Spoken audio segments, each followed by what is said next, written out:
Bu indi ышанычлы безнең халыкның горурлыгы булган, безнең халык турында сөйләп бирә торган шәхес безнең Муса Җәлил. Аның исемен күп кенә пычратулар булды, әйме? Муса Җәлил исемен. Төрле кушаматлар яктылар аңа. Миңа нәрсә дип җавап кайтара аласыз?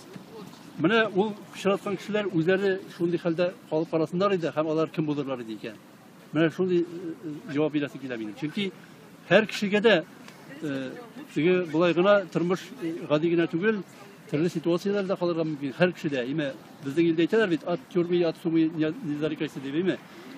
Үзең шундый хәлгә калган чакта нишләр идең дигән дип. Әҗәл ишеләр алар безне сатмаганнар. Алар киресенчә безнең милләт өчен менә Идел улар легионын төзеп, шунда үзебезнең илебезне азатлыгы өчен ниндидер көрәш алып барырга карар кылганнар һәм шуның белән шөгыльләнгәннәр дошманның үз өнендә, үз арасында.